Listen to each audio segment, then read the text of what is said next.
Hello, welcome in. Welcome in. Today, I want to tell you about books that should be on your full TBR. These are books that I have read. There are a variety of books. Some of them are creepy, some of them are beyond disturbing, but these are what I would recommend to read at this kind of time of year. And you might be thinking, what the hell are you talking about? You're sitting outside in the lovely sunshine. It's still coming up to October, which in my mind is fall, which in my mind is time for spooky and time for creepy. So without further ado, I'm going to talk to you. My first recommendation is going to be Gallant. Now, Gallant, it speaks to me in so many ways. I have had selective mutism in the past. Lovely. The autism. And V. Schwab dealt with the character with mutism so well, exceptionally well. I loved it. Olivia as a character has emotions.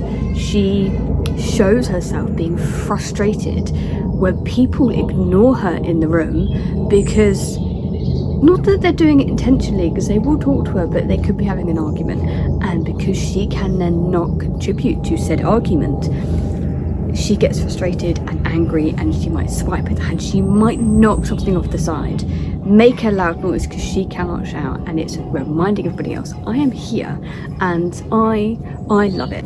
The premise of this book is that Olivia Pryor is raised in a foster home, and she gets a letter calling her back to her birthplace that she has no idea, and it's this house, Gallant, and she arrives. The people there have no recollection of sending this letter to them, but they embrace her as much as possible. There's a little bit of conflict with what would be her cousin, but there's also the manor over the wall, and Olivia's told not to go through the wall, not go through the gate, don't go past the wall, especially at night. But what does our protagonist do? She goes over the wall at night, and it's a kind of like an alternate house, so it's Gallant but different, right? And there's a creepy kind of shadow man there. And this book is about coming together. It's about creepy magic. Like, this magic, he wants to put put the world in shadow in a sense. And he creeps, and the vines that come up, and only their bloodline is kind of going to stop it in a sense. It's very much about uncovering the secrets to people who are around her, that she's finally kind of learning to become into their family, learning what secrets they are keeping, and learning the secrets that the other Gallant is keeping, and going through, and it's such a short book, but I found it so impactful in what it was telling, and it was perfect, and I read it 4 times in the year it came out. Yep, I did. This is one of the books that just speaks to my heart, and I just absolutely love it, and everybody else should read it. V. Schwab her prose is amazing, but the audiobook for this, like, if you hear V. Schwab talk about it, is she she or they? I can't remember. Basically, V. Schwab was like, I want a male narrator. And it worked, because to have a female narrator for a female protagonist, because of the way the story is told, I don't think it would have had much of an impact. But to have a male narrator, and also the sound effects in it, like, only a little bit. So like there's a point where somebody is writing and scribbling out because she discovers some letters, and you can hear the scribbling out. You can hear, and it's perfect. It's just so good. It's just so fun. It's one, people say this is YA. I find it all ages. Anybody else can do it. It is a little bit creepy. It's kind of like, Haunting of the Hill House. It's not as scary as that, but it's that little vibe of the house of, there are things, and it's keeping secrets, and it's not what you would expect a house to be. It wouldn't just be normal. It would kind of, you can feel as you're reading this book, this house is alive. And I don't necessarily mean that in the sense that it's alive because it's a fantasy book alive, but you can feel it as you step into this house. As V. Schwab explores and describes it, you can really feel that living entity of just a house. And it's just perfect. Next up, I'm going to talk about The Bone Orchard. This book is so underrated. I think I am just going to read you and put up with sunlight.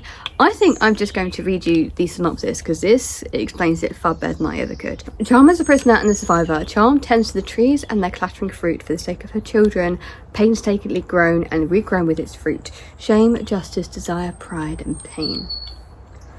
Charm is a whore and a madam. A wealthy and powerful Warren guard comes to her house to buy time with girls who aren't real, except on Tuesdays, which is when the Emperor himself lays claims to his mistress, Charm herself. But now, Charm is also the only person who can keep an empire together, as the Emperor summons her to his deathbed and charges her with choosing which of his awful faithless sons will carry on the empire by discovering which one is responsible for his own murder. If she does this last thing, she will finally have what has been denied her since the fall of Ishil, her freedom, but she will also be betraying the ghosts past and present that live on with her within her heart. Charm must choose her dead emperor's will or the whispers of her own ghost. Justice for the empire or her own revenge. If that does not entice you in, I don't know what will. Like, Charm in herself, they are people, again, the people that obviously people come to see and use, people that aren't real. They're made of bone. They are parts of all of Charm's self. And you're exploring through this, you're figuring out this mystery, but you're also, like, it's not told in a way that makes you feel like this is really horrifying, but if you look at the layers of it, you can look underneath it and go, holy shit, this is horrifying what's happened to this woman. It was one of those books when I binged it. I think I read it in a day. I was addicted. The prose was just there, the story and each of the characters. Now Charm interacts with each of, like, Justice, Desire, all of them, how she interacts with them, what happens when they end up getting hurt, how she ends up going through, how she's fixing everything, how she's, like, trying to hold everything together. And on top of that, a little bit of a murder mystery. But it's one I highly recommend, and more people need to read it. Like, more and more people need to read it. It's severely underrated. I've just checked, 3.53 on Goodreads. This was like an almost 6-star read for me. It was incredible. It was just the way it was told. I might have to reread this.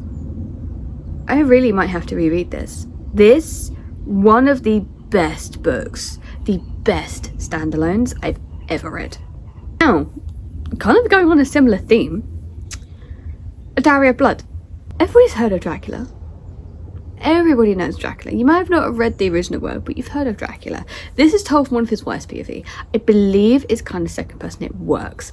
Even if you don't like the second person, try it, because it really does work. And I didn't love this as much as everybody else, but I still recommend it because I still think it's a story worth reading. I did do the audio, and the way how the narrator would never say Dracula's name, it was always you. It was always you. So and that is just so impactful. And how she interacts with everybody else around her, figuring out that she's been changed by this guy, this man, who is not a great person, being controlled by him and then breaking free of that. It's so impactful in that kind of way.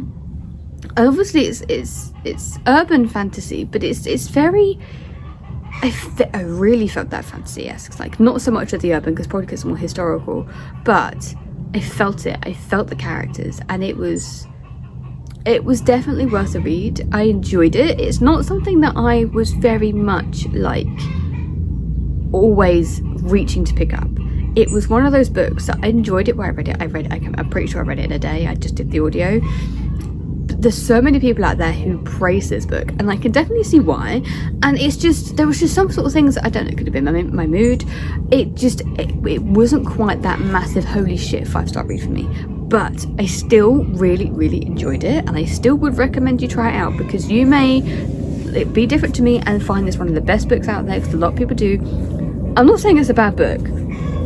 I'm just saying I didn't rate it like 5 stars like everybody else has been doing. But I enjoyed my time. We are now going to start talking about T. Kingfisher.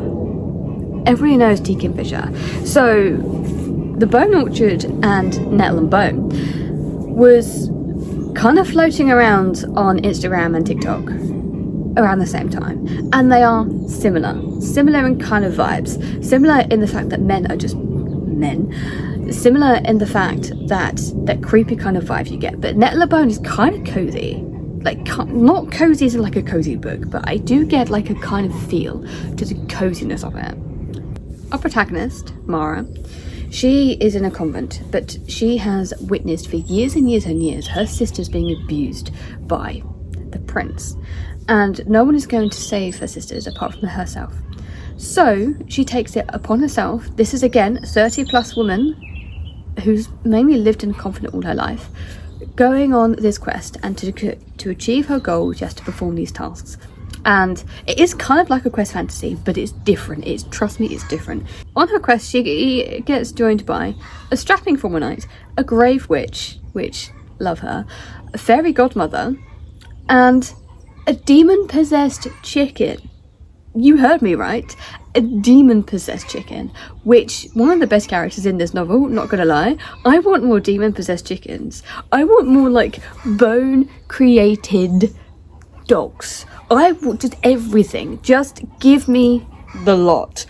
So she goes on this quest, and it's enjoyable, but it's not until you get to like the last third that really things start to boil up, because again, it is a quest fantasy, so you deal with her learning a lot of things, meeting all these people, which isn't boring in itself. It's just taking time to kind of get to where the protagonist needs to be. I loved everything about this book. I really do. It's just, this is the cozy vibe I get from it. It's dealing with a very, very big topic of abusive men, but it's dealing with it in a way that is comforting. It's dealing it with a way that isn't demeaning of what the women are suffering. But it is dealing it in a way that just doesn't make light of the situation, but shows it from a different angle, and shows it in a way that women can come together. It's very much, no matter how long you've been in this kind of relationship, you can walk away. You can take power into yourself. And men are not always, one, like that, two, going to win and get away with things like that, even if they could be a prince or a king. I adored it. And I need to read, I think this is going to be on my reread list for this year, because it's just so much fun. I recommend the audiobook. I mean, it has a demon-possessed chicken, for God's sake. What more do you want? Now we're going to talk about Ninth House. Now, this book was a little bit hit and miss for me. It wasn't until like the last third I really got into it, because you have Alex Dunn, who can see ghosts, right? And it's dark academia. It's very much urban. It's very much supernatural vibe you're going to get. We all love Darlington. Darlington. Even my asexual ass is like, Darlington. This is very much a college. It's American, so I think you call it a college. I don't know. But anyway, it's broken down into like factions of you're with this house with this house and this house. And Alex Dunn is a hot mess. Druggy, alcoholic, just a hot mess. Doesn't really get on with her parents. It's understandably why, because she's always been seeing these ghosts all her life, and nobody can explain why, and they just say it's all in your head, when actually the truth is it is not. And that is actually a tale that does kind of happen, which is kind of sad. Not the ghost part, but people don't tend to believe other people and try to fob it off of, you have a psychiatric problem. But she stumbled across, Darlington. She learns more about all of this and the secrets that this college, university place is just uncovering. It's very creepy. Things really started to come together. Demons really started to come out and play. She started to figure out who she could trust, who she cannot trust. Book 2 really took off a lot better for me. I was very interested. There was a bits in book 2 I was a bit like, why are we repeating this here? But it's called Hellbent. I'm not going to say more than that, but there was something that I really, really wanted, and we got to go visit this certain place I was dying to go visit. So if that's kind of your vibe, the dark academia creepiness with demons, go pick this up. Now, these next 3 books I'm going to recommend for somebody who doesn't necessarily want creepiness, but wants something more of an epic fantasy side, wants to sink your teeth into these books. And I'm going to start with Gods of the Weirdwood. Now, R.J. Barker is... I am such an R.J. Barker stan. I've loved all his books. This is different than all of the other books. There is a sentient forest, and it's alive in the way that... not always moving, but you can almost sense it breathing, like as a whole, like the creatures that are in it are part of it. You have to move through this forest, Weirdwood, without necessarily harming it. You have to move with it, not against it. And there are things in this, like creatures in it, that will just imitate people crying for help to lure you in to then hunt you. That's incredible. It's creepy, it's scary. Most people avoid Weirdwood. This land is full of forest. Not all of it's Weirdwood, but it's full of forest. It's so full of it. Along with Weirdwood, you have this magic system that is set around death. So a rye gets put inside people. It's called a rye. And to wake it, you have to kill somebody to do it. But to then keep using this power, and the rye is always going to want to keep taking and taking and taking. You have to keep killing. You have to kill something to use it. Be a person, be trees, anything. I think it's more people, but you have that. And then Kahan, who used to be a cow rye, he ran away from his god, because there's different gods. And with the rye always worship, but it's always this kind of god, you know, like religious zealots kind of thing. You can't not believe or not worship that kind of stuff.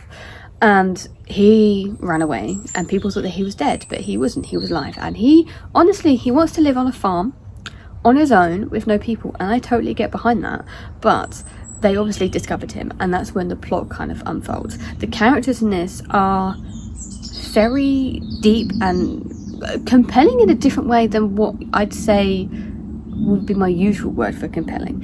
It's a kind of a slower introduction to a story, because R.J. Barker always uses his first book to build the world and get the reader settled into, this is the world, these are the characters, and then from book 2 things really do start to come to a head. This isn't the epic kind of fantasy that you're going to see thousands of battles. It's not going to be plot all the time.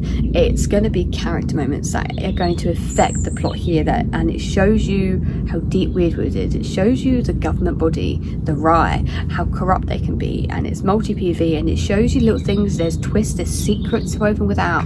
So it's not going to be completely fast-paced. I wouldn't call it a slow-paced book. I'd just say it's a different kind of tone and theme that probably what most epic fantasy people would be used to. But I still highly recommend this. It's just it's different, and it's just amazing, and more people need to read R.J. Barker. My next one that I'm going to recommend is going to be We Are the Dead by Mike Shackle. Not enough people have read this book. This is grimdark, fucking grimdark.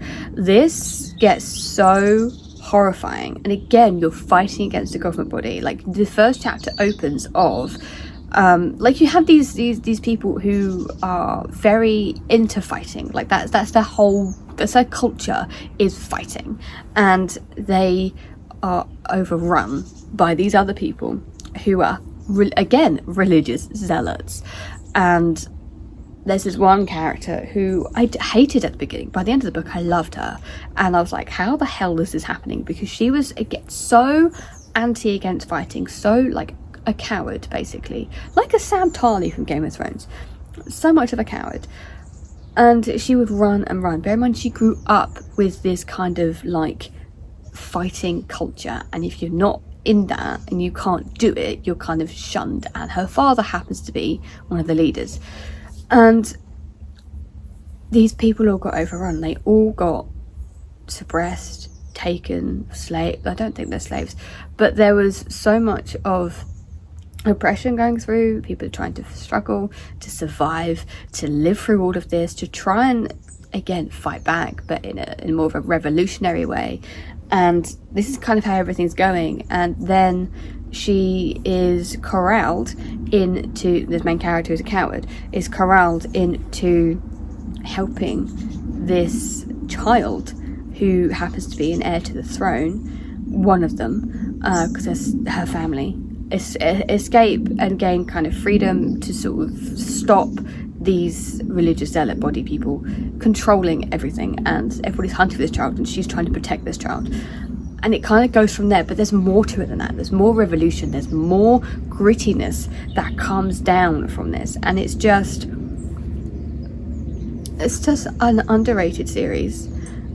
And it gets dark. Like, by book 2, there is torture scenes, there is somebody dealing with so much PTSD, which I'm really glad he actually included that in there, because so many books forget to include the mental strain and kind of break that characters would have gone through if they'd actually suffered through this. So it's something I really highly recommend for that. And the last one I'm going to recommend, and I'm not going to shut up about this book, I recommend it enough, it's Priest of Bones. This is Peaky Blinders in a fantasy setting, more than Jade City ever is. Trust me, this is also grimdark. There is a magic system that is creepy as fuck, that lives within this child, that he's got this magic, and they call it the Cunning. And Thomas Piety, the main character, is very much trying to care for this kid. It's not his kid, but he's caring for it, and he tries to take this kid to somebody who knows how to use the Cunning, and but he's scared of this kid as well. Like, he wants to like him, and like, there's gangster stuff going on, gangster wars, there's being corralled into working for the throne, but you're not allowed to tell anybody you're working for the throne. So you're doing all of this stuff for the throne, like little things that the throne's moving in pieces, but people don't know. But as soon as they find out, and I think that, I can't remember what they called it, I think it was like you show a rose or something, and they would know that you are working for the throne and you have power, and they would like be scared of you because of how much this like system works. And all of that on top of it, on top of, you know, taking back his territory from being a gangster in the city. The women in this, women fighters, yes, but also, again, the main character suffers with a lot of PTSD from war, because they've just come back from a war, and I loved how they showed that. I loved how he would get like that shakes and the memory lost and the dreams. It's so well done, it's so grimdark. They're all short, 4 books. The War for the Rose Throne, I loved every single one of them. The narrator for this is amazing. So if you do anything, if you read any book that I've recommended you today, read this book, because it's so underrated, and I just absolutely love it. But those are my recommendations that should be on your full TBR. Let me know if you have any recommendations down below that you want me to read, or if you're going to pick any of these up, and I will see you in the next one. So happy reading.